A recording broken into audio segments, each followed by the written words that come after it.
Step out onto a New York City street. Chances are you'll find a cyclist zip by. In the past 10 years, the number of regular cyclists on the road has nearly tripled. Bicycling is booming in the city. It's not the way it was when I even started 4 years ago. It's really booming and everybody seems to want to bike. What's also booming is the outcry after a pair of high-profile biking accidents in recent months, including when a woman was killed by a zooming cyclist in Central Park.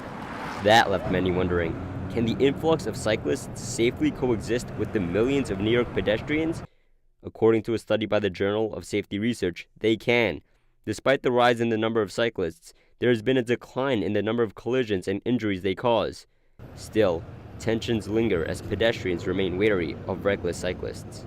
I've seen cyclists weave through cars and ignore lights, which some of them seem to take as their right, but I don't really think that's true. Organizations like the Tri-State Transportation Campaign hope to ease that tension through infrastructure advocacy. Our roadways have been designed historically 50 plus years just to move cars as efficiently as possible. But as other people are using the roads in different ways outside of a vehicle, the design has not kept pace with that. So what we're seeing is a lot of conflicts because our roadways are not being designed or not being retrofitted to accommodate all these other uses. Sorry about that. Meanwhile, Bike New York President Ken Podziba says a lot can be done if people hammer down on those reckless cyclists.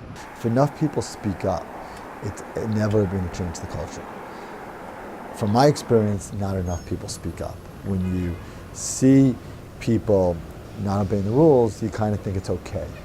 You know, you kind of think, it's okay. I see a guy wearing headphones while he's riding. It must be okay because he's doing it.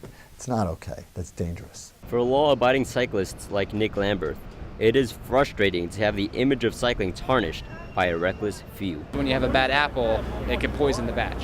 It sucks that there's an idea on certain political sides that cyclists are ruining New York. Do you know what I mean? And that's because of those bad apples. For NYU Tonight, I'm Tony Chau.